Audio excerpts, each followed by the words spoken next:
septembre 1997. Ce matin-là s'annonçait comme tous les autres pour le gardien de prison Pierre Rondeau, affecté depuis quelques années au transport de prisonniers. À 5h45, il quitte le palais de justice de Montréal pour se rendre au centre de détention de Rivière-des-Prairies à bord de son fourgon cellulaire. Faire des gardiens de prison, c'est sûr que c'était pour mettre de la pression.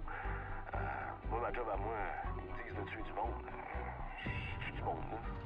Pourtant, dans quelques minutes, son destin allait basculer, car il avait rendez-vous avec la mort.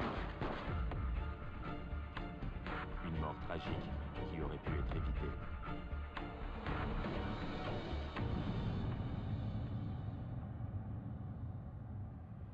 Pierre Rondeau s'est retrouvé au mauvais endroit, au mauvais moment. Sa mort résulte directement de la guerre sanglante qui opposait les Hells Angels et les Rock Machines pour le contrôle du trafic de la drogue à Montréal. En 1997, on est en plein milieu de la guerre des motards. Ça fait déjà 3 ans que ça sévit et les motards s'assassinent littéralement en toute impunité sur le territoire, non seulement de Montréal, mais de Québec aussi. Alors, ils ont vraiment l'immunité. Les Hells Angels ont pris le contrôle. Alors, c'est extrêmement violent, le climat qui règne, surtout à Montréal. La guerre des motards a fait une autre victime, la 3e cette semaine au Québec. Derrière ça, il y avait Maurice Boucher et les Nomades. Maurice Boucher était à la tête aussi des Rockers de Montréal. Il était le parrain des Rockers de Montréal, qui était le clan guerrier des Hells Angels. Et eux autres avaient comme mission de tabasser les gens dans les bars pour prendre le contrôle du trafic de drogue dans certains secteurs de la ville et repérer et de tuer les Rock Machines.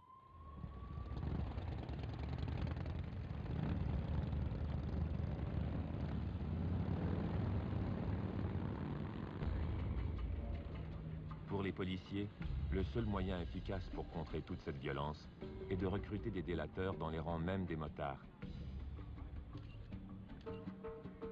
Mais Maurice Mom Boucher, le chef des Hells Angels, va mettre au point un plan diabolique pour empêcher une fois pour toutes ces hommes de devenir délateurs. Un plan dont Pierre Rondeau fera cruellement les frais.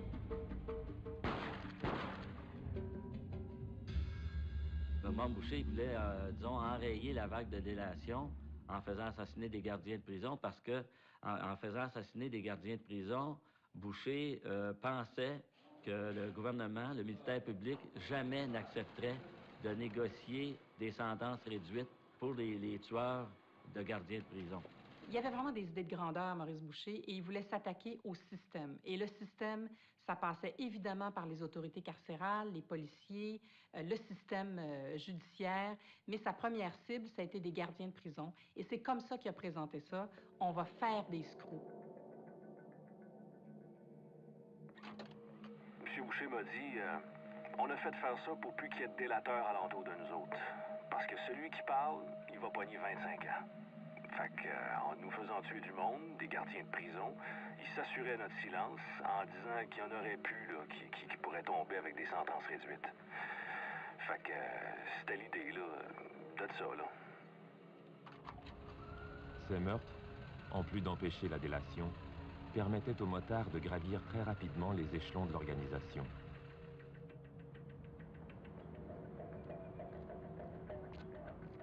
Trois motards vont se plier aux ordres de Maurice Mom Boucher.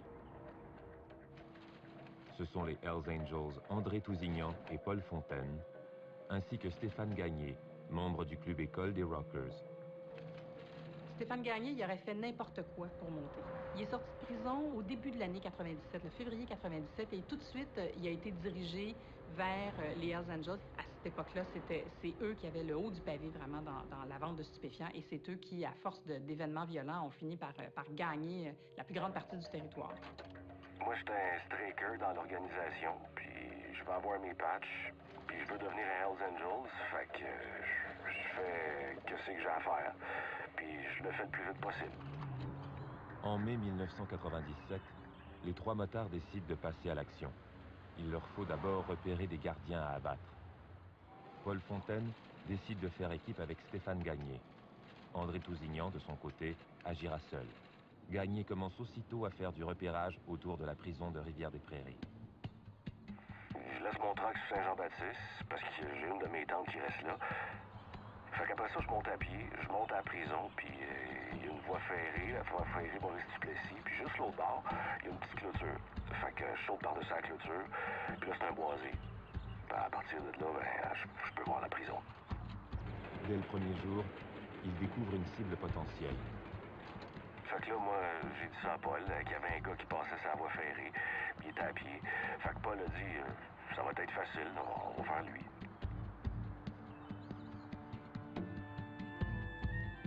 Durant 2 jours, Gagné retourne épier sa proie pour bien choisir l'endroit où aura lieu l'attentat. Mais au moment de passer à l'action, un doute le saisit. Le gars, il était toujours habillé en blanc. Les gardes ne s'habillent pas en blanc. Ceux qui sont habillés en blanc, c'est des économes. C'est ceux qui font la bouffe à l'intérieur des murs. Les ordres de Mom Boucher étaient clairs. Il fallait absolument s'en prendre à des gardiens de prison. Les 2 hommes annulent alors l'opération, mais à regret, car l'occasion était parfaite. Sans le savoir, un homme venait d'échapper à la mort.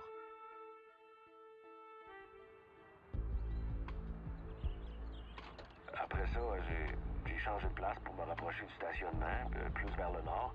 Il y a des gros pilons électriques avec de l'herbe à peu près haute de même, là. Fait que moi, je rentrais dans l'herbe, puis je rampais, puis je me rapprochais assez proche du stationnement. Un homme attire rapidement son attention. Là, j'ai constaté qu'il y en avait un qui sortait tout le temps avec une valise un peu plus de bonheur que les autres. Fait que j'avais dit ça à Paul. Lui, ça doit être un haut placé. Parce qu'il sortait un peu avant, puis il avait tout le temps la même valise dans les mains. Parce que le changement de chiffre, ils sortent tous en même temps, puis lui, il sortait comme un 10-15 minutes avant. Ayant remarqué que l'homme quitte toujours l'établissement au volant de sa voiture, il expose son plan à Paul Fontaine. Rendu sur Henri Bourassa, là, il faut que tu tournes soit à gauche, soit à droite. Il y avait une cabine d'autobus sur le coin, puis il y avait un piton pour changer la lumière. Fait que Paul avait dit, ben, on va le faire là. Toi, tu vas m'attendre sur Henri Bourassa avec le truck. Fait que lui, il aurait pesé sur le piton, il aurait ouvert le feu, il aurait rembarqué dans le truck, puis on serait poussé. Aux yeux des 2 motards, ce plan ne comporte aucune faille et il est vite adopté. Mais en faisant un dernier tour de reconnaissance des lieux, Stéphane Gagné remarque soudainement que des caméras de surveillance risquent de capter toute la scène. Ne voulant prendre aucun risque, les 2 complices laissent tout tomber encore une fois. Un 2e homme venait à son tour de l'échapper belle. Pendant que Fontaine et Gagné rôdent autour de la prison de Rivière-des-Prairies, André Tousignan, le 3e motard, a plutôt choisi de surveiller les gardiens de la prison de Bordeaux. Depuis quelques jours, il a noté toutes leurs allées et venues et il est maintenant prêt à passer à l'attaque. Son plan est simple. Prendre en chasse un gardien de prison à 2 sur une moto, attendre qu'il s'engage sur l'autoroute 15, l'abattre, foncer jusqu'à la balle, sauter dans une voiture de fuite et disparaître dans la nature. Tousignan demande alors à Paul Fontaine d'être son complice, mais ce dernier refuse. Paul, il voulait pas faire ça en bicycle parce qu'il trouvait ça trop audacieux, trop risqué. Il préférait faire ça à pied, caché près d'un stop. Tousignan se tourne alors vers Stéphane Gagné, qui accepte sans broncher. Le matin de l'opération, les 2 hommes enfourchent la moto qui a été volée quelques jours auparavant. Mais ils se rendent compte après quelques minutes que quelque chose cloche avec l'embrayage. Comme il serait catastrophique que la moto flanche en plein milieu de l'opération, ils n'ont d'autre choix que de tout laisser tomber, le temps que la moto soit réparée. Un 3e homme venait à son tour d'échapper à la mort. Pour les 2 motards, ce n'était que partie remise. Quelques jours plus tard, ils parvenaient à leur fin, provoquant colère et stupéfaction au sein des forces de l'ordre. Mais le hasard, cette fois, frappera une femme.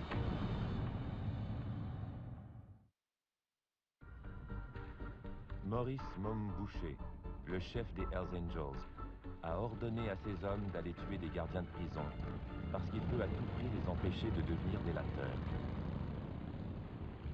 26 juin 1997. Leur moto étant réparée, Stéphane Gagné et André Tousignan relancent l'opération. Cet après-midi-là, Ils stationnent leur moto aux alentours de la prison de Bordeaux et attendent patiemment qu'une occasion se présente. À la fin de la journée, la gardienne de prison Diane Lavigne termine son quart de travail. Toujours en uniforme, elle prend sa fourgonnette pour rentrer chez elle. Aussitôt, la moto conduite par Tousignan, avec Gagné assis à l'arrière, se lance à sa poursuite. Arrivée aux abords de l'autoroute 15, la fourgonnette emprunte la bretelle d'accès en direction de Laval. Là, rendu sur l'autoroute, là, tout tu m'as fait signe. T'es-tu prête? J'ai checké s'il y avait de la police. C'était beau. J'ai donné la claque. J'ai sorti le revolver. Quand il est arrivé à hauteur de la vitre, je me suis mis à tirer, là. J'ai déclenché, puis après ça, j'ai tombé le morceau sur l'autoroute, là. Après avoir commis leur crime, André Tousignan et Stéphane Gagné se dirigent vers un dépotoir de Rivière-des-Prairies pour se débarrasser de leurs survêtements. Aussi, on a été s'acheter un kit, là. Un kit, c'est des pantalons de jogging, des running shoes, puis un autre coat pour se mettre sur le dos, là. Parce que quand tu tues quelqu'un, t'as de la poudre. Fait qu'après ça, tu te débarrasses de toutes ces affaires-là, puis t'es fait brûler, là. Sur place, ils brûlent les vêtements et les casques qu'ils portaient lors de l'attentat.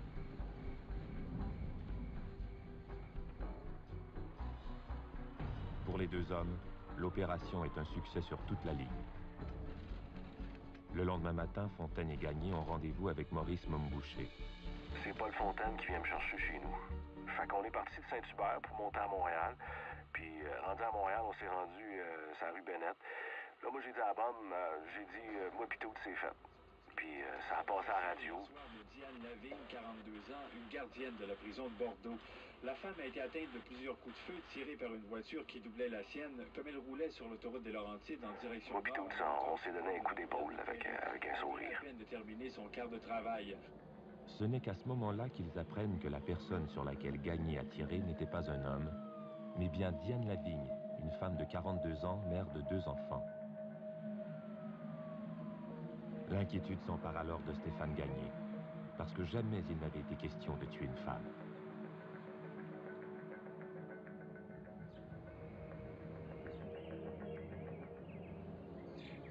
Momboucher fait alors signe à Gagné et Tousignan de le suivre dans la ruelle pour s'assurer que personne ne puisse capter leur conversation. On parle jamais au cellulaire, on parle jamais dans nos véhicules ni dans nos maisons. Quand on veut se parler, on enlève nos pagettes puis nos téléphones. Bon, on va jaser dans une ruelle.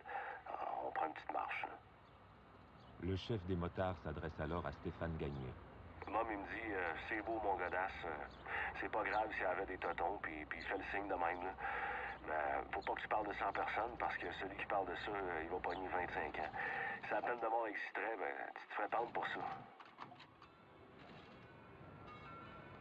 Au Québec, c'est la consternation.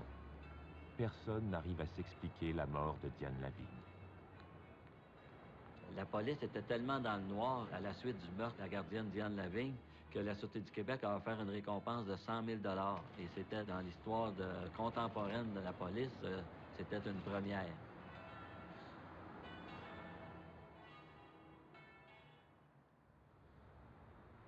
En cette fin de juin 1997, André Tousignan et Stéphane Gagné ont toutes les raisons d'être fiers d'eux. Leur mission est accomplie et la police n'a aucune piste pour les relier à ce meurtre crapuleux.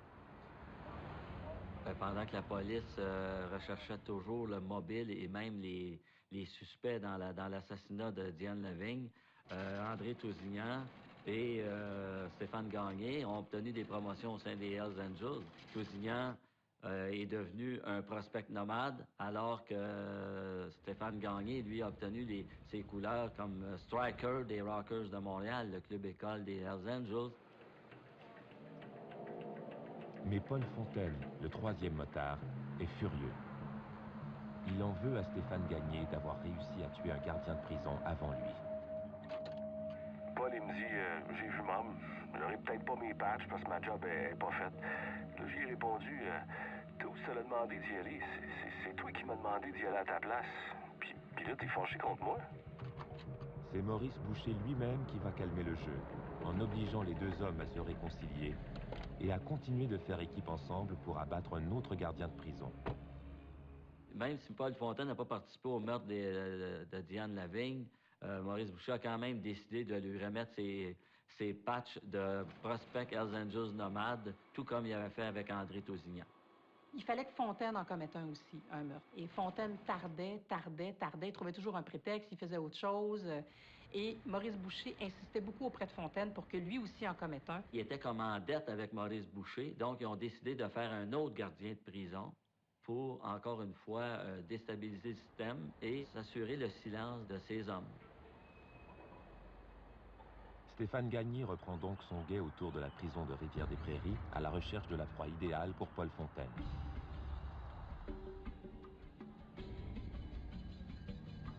Mais la guerre des motards qui fait toujours rage viendra brusquement contrecarrer leur plan, les obligeant à remettre encore une fois leur attaque contre un autre gardien de prison.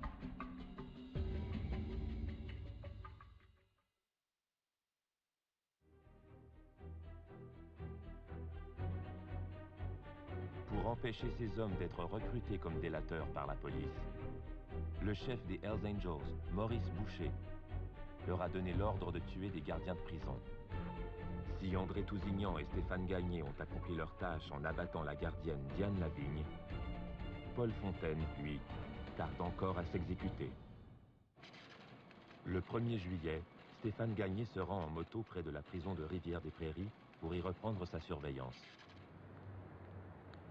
Mais il tombe soudainement dans une embuscade tendue par les Rock Machines, les ennemis jurés des Hells Angels. Sérieusement blessé, il est hospitalisé durant plusieurs jours, protégé par des Hells Angels qui se relaient à son chevet 24 heures sur 24.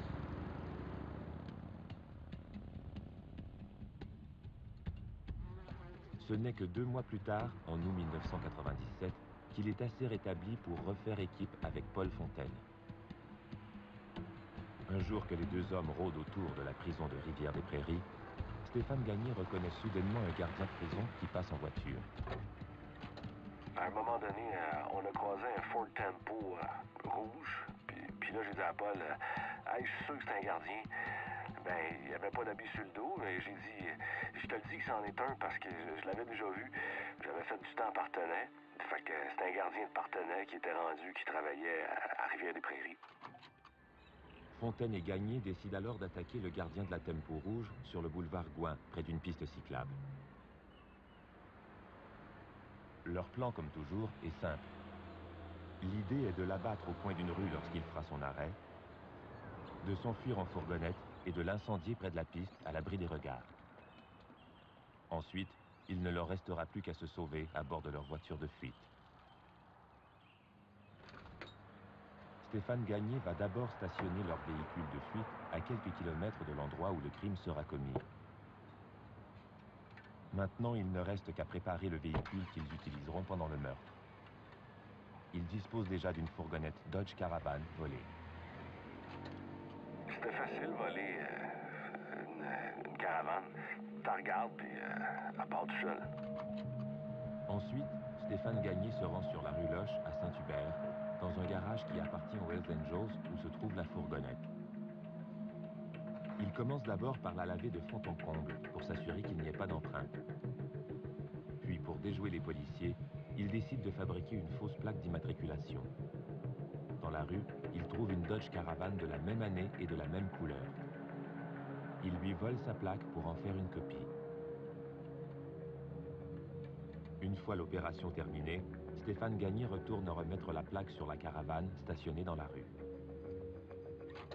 Comme ça, si la police nous suit pendant qu'on a des armes, puis toutes sortes d'affaires dans le char, puis qu'ils pitonnent la plaque dans leur machine, ils pensent que c'est la bonne plaque avec le bon véhicule. Ils voient pas que c'est un truck volé. Tout est maintenant prêt. Les deux hommes prennent place dans la Dodge Caravan et se mettent en route. Mais Paul Fontaine est inquiet. Fontaine, ça ne tentait pas du tout de faire ce meurtre-là, parce qu'il avait déjà dit, ils nous ont rien fait, les gardiens de prison. Moi, je veux bien en prendre pour 25 ans pour tuer des Rock Machines, qui étaient leurs rivaux, leurs ennemis. Mais prendre une vie en prison pour tuer des gardiens de prison, il trouvait pas que que ça valait le coup.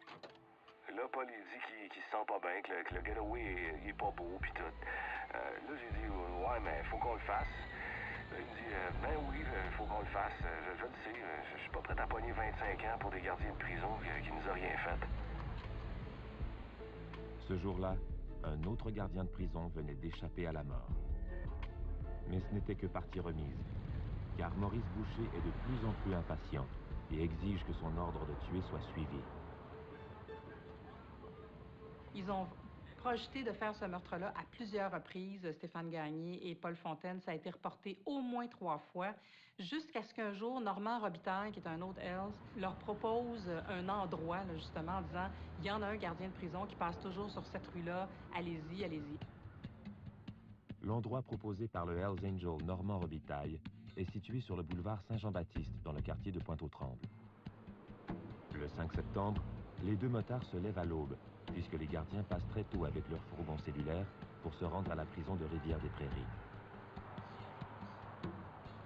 Ils se sont donné rendez-vous dans leur garage de la rue Loche, à Saint-Hubert. Fait que là, on ramasse une poche avec des armes, puis notre kit dedans, puis on s'en va. Les deux hommes se dirigent ensuite vers Pointe-aux-Trembles. Fait que là, on en revient avec le Dodge Caravan vert, puis on attend sur le coin de Saint-Jean-Baptiste. Fait que moi, je suis dans le truck, puis Paul Fontaine, il est dans une cabine d'autobus. Puis il y a une voie ferrée, puis il y a un stop. Fait que là, ils sont obligés de faire le stop là. Fait que là, j'aurais coupé le chemin à l'autobus, qui est obligé de faire un stop. Fait que j'aurais empêché qu'il passe. Paul Fontaine aurait tiré, rembarqué dans le truck, puis on serait poussé. Fontaine et Gagné prennent alors position et attendent qu'un fourgon se présente. Donc, on parle de 3, 4 ou 5 autobus là, qui doivent faire l'aller-retour entre le palais de justice et le centre de détention de Rivière-des-Prairies. Et ça, c'est quotidien, 5 jours par semaine. Même le samedi, il y en a aussi. Mais ce matin-là, tout ne se passe pas comme prévu. Le fourgon cellulaire qui avançait dans leur direction tourne soudainement sur une autre rue. Fait que là, moi, je le vois passer dans mon miroir, fait que j'avance le truck, puis je m'en vais au stop. J'attendais qu'il monte sur Saint-Jean-Baptiste, mais il montait pas sur Saint-Jean-Baptiste. Fait que là, Paul me fait signe. « Qu'est-ce que tu fais là, tu sais? » Je fais signe, ben il a passé. Fait que là, il vient me voir. Ben non, il a pas passé. Tout est donc encore à recommencer. Or, ce que les deux motards ignoraient, c'est qu'il y avait en fait 2 fourgons cellulaires qui se rendaient en même temps au centre de détention de Rivière-des-Prairies. Ils partent du palais de justice de Montréal, se suivent tout le long en s'en allant par la rue Notre-Dame. Et selon leur pratique habituelle, il y en a un qui monte par Saint-Jean-Baptiste et l'autre par le bord du Tricentenaire pour se rejoindre finalement au centre de détention de Rivière-des-Prairies. Si Stéphane Gagné et Paul Fontaine avaient attendu quelques minutes de plus avant d'abandonner l'opération, ils auraient vu le 2e fourgon se présenter exactement là où ils l'avaient prévu. Encore une fois, 2 gardiens de prison venaient de justesse d'échapper à la mort.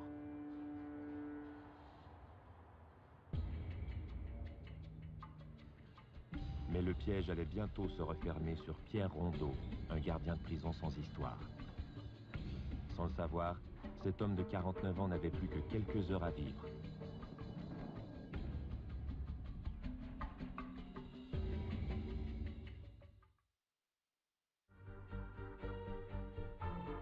Plusieurs gardiens de prison ont échappé à la mort lorsque les plans élaborés par Paul Fontaine et Stéphane Gagné pour les tuer ont dû être abandonnés à la dernière minute. Le lundi 8 septembre, le gardien de prison Pierre Rondeau quitte son domicile de Terrebonne avant l'aube. 30 minutes plus tard, il se retrouve dans le garage du palais de justice de Montréal. Pierre avait pas loin de 20 ans de service. Travaillait au palais de justice de Montréal depuis à peine quelques années. Ces années antérieures, ils avaient tous fait appartenaient. Autant au niveau de la sécurité qu'au niveau des services administratifs, bureau général, les dossiers des détenus, cantine. C'était une personne qui était aimée de tout le monde. Parce que il y avait affaire à tout le monde dans l'établissement. Pierre Rondeau fait équipe avec Robert Corriveau. Leur tâche consiste à transporter les détenus entre le centre de détention de Rivière-des-Prairies et le palais de justice de Montréal. De façon générale, à moins qu'un des deux s'absente, Pierre et Robert travaillaient régulièrement ensemble. C'était un peu des partenaires, comme on voit dans certaines émissions télévisées, là. 2 fourgons cellulaires sont nécessaires pour amener les détenus. Comme tous les matins, On tire au sort pour savoir quelle équipe ira chercher les cafés ou les journaux. Pierre et Robert, là, dans le trajet qu'ils faisaient, ce matin-là, ils s'étaient entendus avec Claude et Michel. C'était eux qui arrêtaient là, chercher le journal en chemin pour se rendre jusqu'à Rivière-des-Prairies. Donc, c'est ce qui a fait qu'ils ont pris par le boulevard du Tricentenaire ce matin-là. Durant ce temps, Paul Fontaine et Stéphane Gagné finissent de tendre leur embuscade à Pointe-aux-Trembles.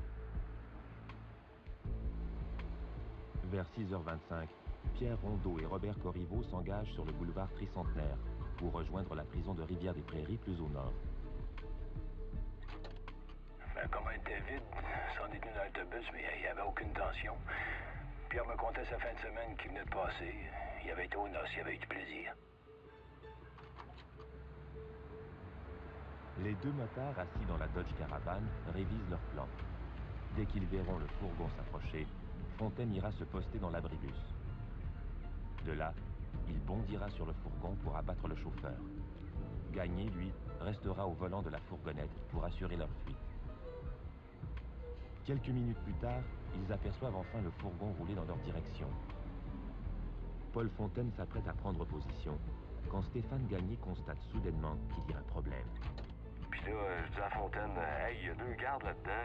Il y en a deux gardes, puis il y en a un qui est armé, un des deux gardes. Paul Fontaine réagit rapidement. Puis là, il me dit, ben là, tu vas débarquer avec moi, puis mec, qu'il fasse son stop, on va ouvrir le feu, toi et deux dessus. Lui, il va prendre le chauffeur, puis moi, je vais prendre l'helper. Lorsque le fourgon de Pierre Rondeau fait son arrêt obligatoire, les deux hommes passent à l'action. Paul Fontaine, il a pris devant, en avant de moi. Il a sorti son morceau, moi j'ai sorti le mien.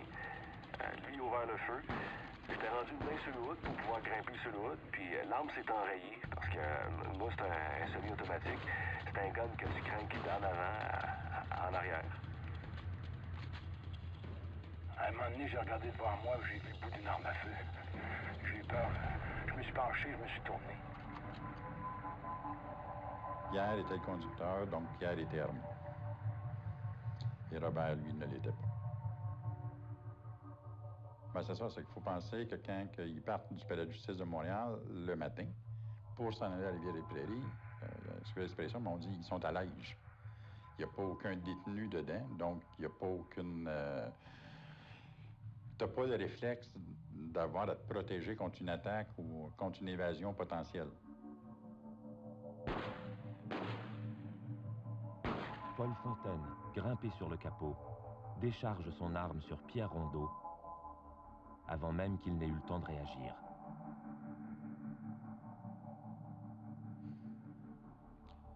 J'essaie de me placer dans la situation d'impuissance dans laquelle a été placé Robert.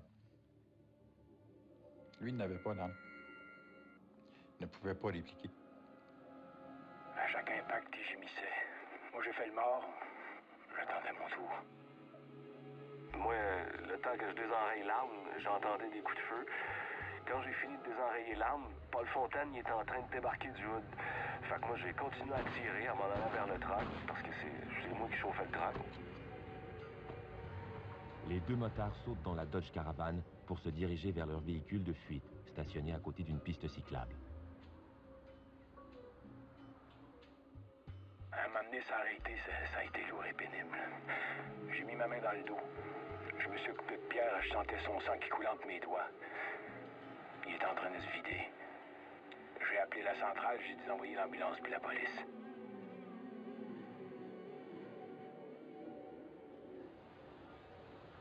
Les premiers policiers arrivés sur les lieux de l'attentat commencent immédiatement à dégager Pierre Rondeau, qui, bien qu'inconscient, respire toujours.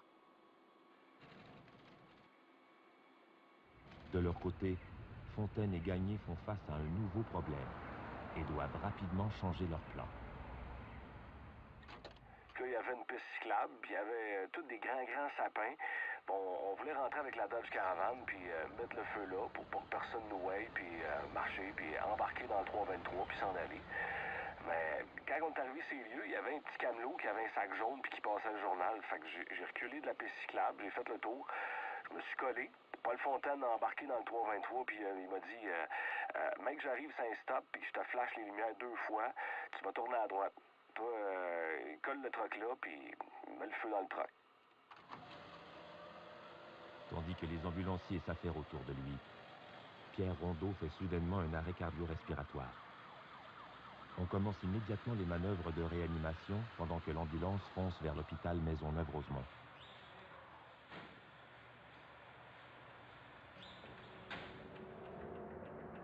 Pendant ce temps, les deux motards ont enfin trouvé un endroit propice pour incendier la fourgonnette. Stéphane Gagné asperge la Dodge Caravane d'essence. Quand j'ai allumé l'allumette, le feu il a sauté. Fait que j'ai brûlé un peu de la face. Quand j'ai avancé, là, il y avait une fille qui était dans une cabine d'autobus. Fait que j'avais le kangourou. Ça fait que j'ai marché comme ça pour pas qu'elle me voie. Puis là, j'ai embarqué dans le 323.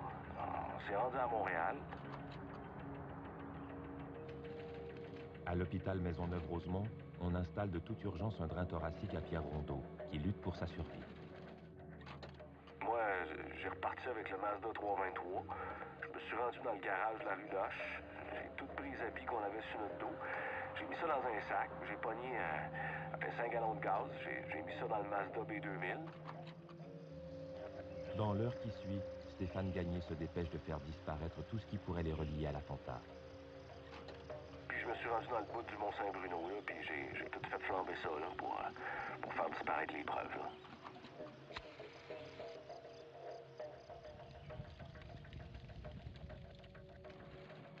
Pour Paul Fontaine, c'était enfin mission accomplie.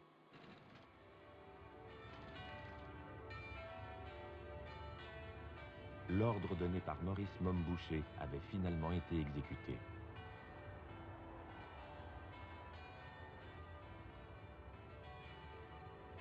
Ces meurtres horribles de gardiens de prison, qui devaient empêcher les motards de devenir délateurs, se révéleront finalement totalement inutiles.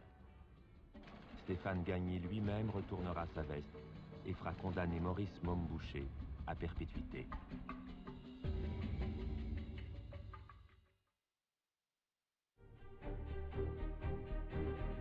Sur les ordres du chef des Hells Angels, Maurice Momboucher, le gardien de prison Pierre Rondeau a été brutalement assassiné au volant de son fourgon cellulaire, tout comme sa collègue Diane Lavigne quelques mois plus tôt, tandis que les meurtriers courent toujours. La mort de Pierre Rondeau crée une onde de choc immense chez tous ses collègues. On s'attend à ce que ça se produise lorsque le fourgon est plein, qu'on a des gens à l'intérieur, des tentatives d'évasion ou à l'extérieur. Mais là, les fourgons sont vides. À toute fin pratique, il y a eu un débrayage qui s'est effectué à Rivière-des-Prairies. Ça n'a pas duré longtemps. Les gens ont repris le travail peut-être une quinzaine de minutes après. Mais en l'espace d'une demi-heure, il y avait un autre arrêt de travail qui était déclenché. Cette fois-là, ça a été jusqu'au lendemain. Le soir même de la mort de Pierre Rondeau, les dirigeants du syndicat représentant les gardiens de prison rencontrent d'urgence le ministre de la Sécurité publique, Pierre Bélanger. À l'époque de 96-97, le ministère de la Sécurité publique avait en tête de désarmer les agents de service correctionnel. La raison qui motivait le ministère, c'est écoute, il se passe à peu près jamais rien, puis de toute façon, on est en train de changer votre rôle pour faire de vous autres quasiment des travailleurs sociaux. Lors de cette rencontre, le ministre Bélanger accepte de réarmer les gardiens de prison et de leur offrir une meilleure protection. Ce qu'on avait obtenu du ministre, c'est que tous nos fourgons cellulaires seraient escortés par les policiers de la Sûreté du Québec. Tant et aussi longtemps qu'on ne saurait pas exactement d'où venait la menace et pourquoi la menace était là. De son côté, Stéphane Gagné est inquiet. Même si l'attentat a été un succès, il sait qu'il n'a pas réussi à faire brûler correctement la Dodge Caravane. Les policiers vont justement découvrir dans la fourgonnette en partie incendiée des indices incriminants qui vont enfin les mettre sur une piste. Et oui, c'est une signature, cette fois-là, beaucoup plus évidente que ça vient des motards parce qu'on trouve une Dodge, une petite fourgonnette incendiée avec une arme incendiée. Alors, c'est écrit Hells Angels dessus, là, c'est sûr. Alors, les policiers, au moins, là, ils ont une piste, bien que c'était celle-là qui suivait depuis le début. Alors, ça, c'est leur premier gros indice que ces deux meurtres-là sont liés.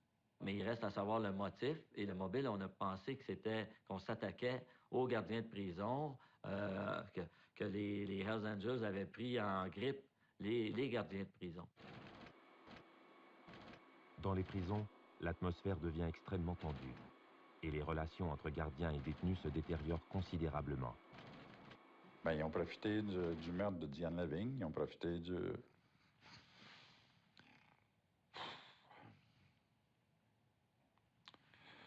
meurtre de Pierre Rondeau pour s'amuser avec les sentiments, les émotions des gens, les faire vivre sous la menace, sous la crainte. Le petit détenu là, qui est en début de carrière, ça permettait même de faire des menaces. Je sais où tu restes, je sais par quel chemin tu passes, je sais comment ta maison est faite, je sais que tu as une femme, tu as 2 enfants. Voyons. Dans les mois qui suivent, malgré certains progrès, les policiers n'arrivent pas à faire débloquer l'enquête.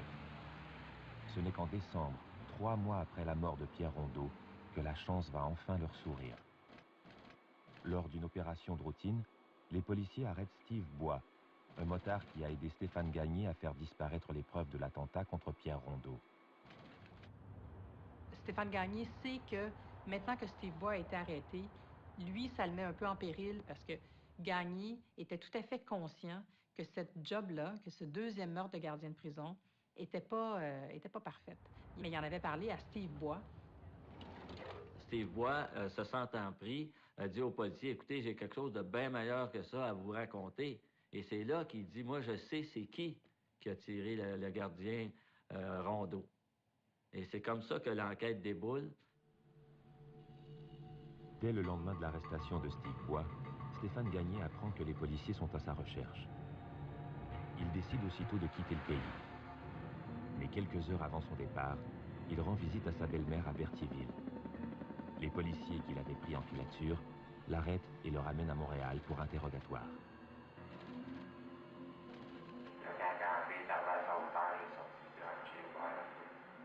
C'est qui a tiré? C'est moi qui ai tiré.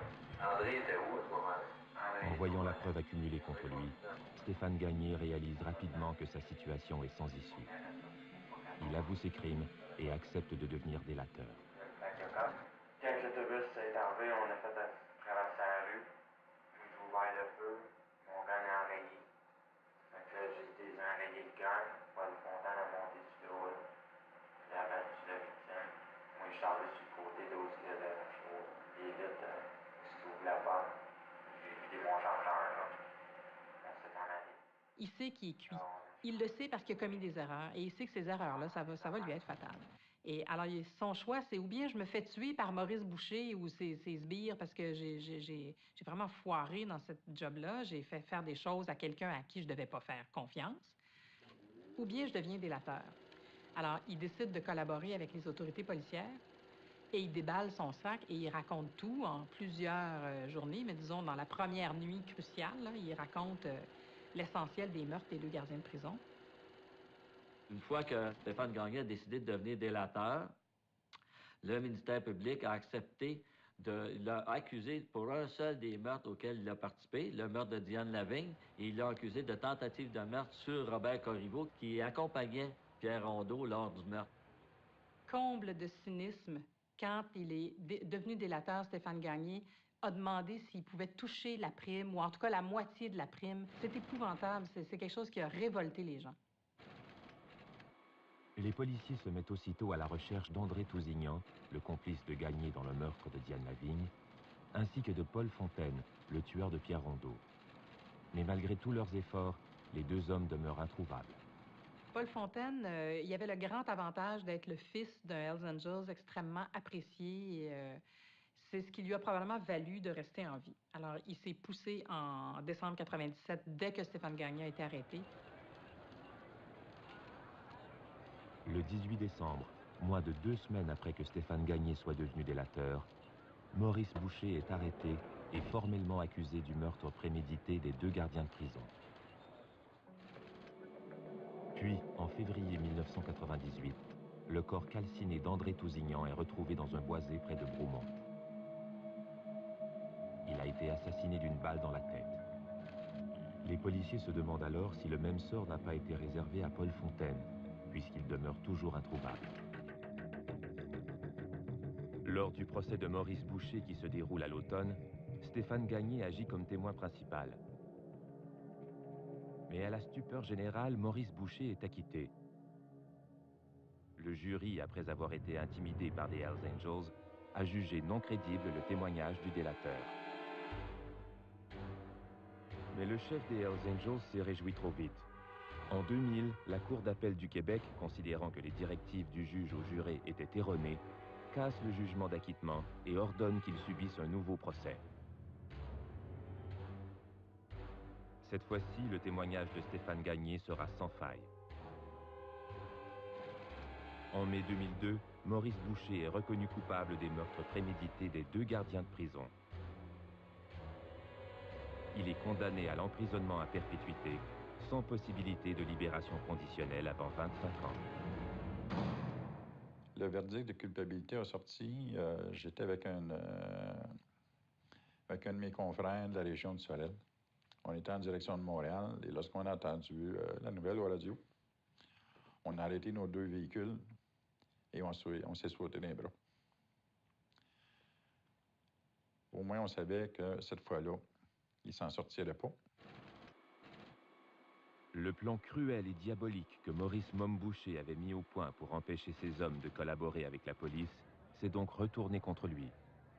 Stéphane Gagné, même s'il est reconnu coupable du meurtre de Diane Lavigne, est finalement devenu le délateur que le chef des Hells Angels redoutait.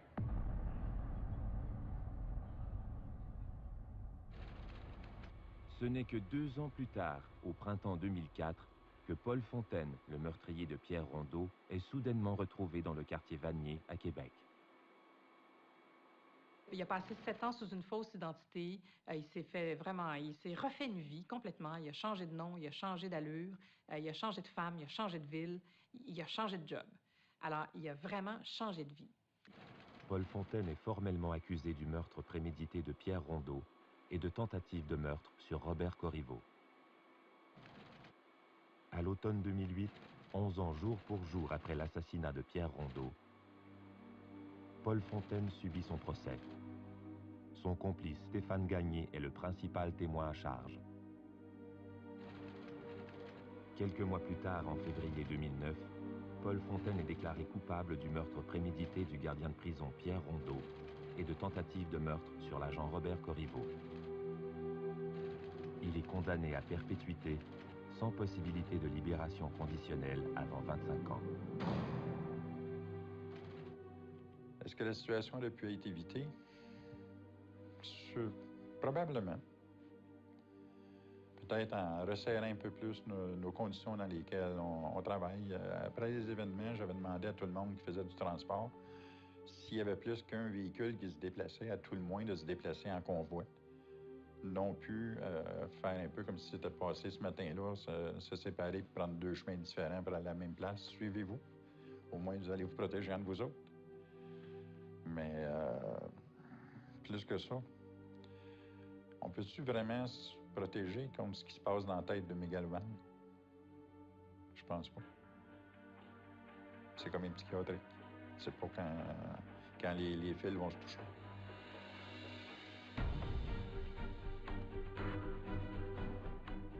Maurice Boucher ne pourra pas demander de libération conditionnelle avant 2022. Stéphane Gagné, lui aussi condamné à perpétuité, pourra demander une révision de sa peine en 2013. Robert Corriveau n'a jamais réintégré son poste après l'attentat. Il est aujourd'hui à la retraite. Quant aux gardiens de prison au Québec, ils portent maintenant des armes à feu 9 mm et des vestes pare-balles dès qu'ils sont à l'extérieur de la prison. Leur formation a également été revue pour leur permettre de se défendre en toutes circonstances. Les condamnations à vie de Paul Fontaine et de Stéphane Gagné, ainsi que celles de Maurice Boucher pour avoir commandé ces meurtres, ont mis un point final à cette campagne de peur orchestrée par les Hells Angels, qui aura fauché la vie de 2 innocentes victimes, Diane Lavigne et Pierre Rondeau.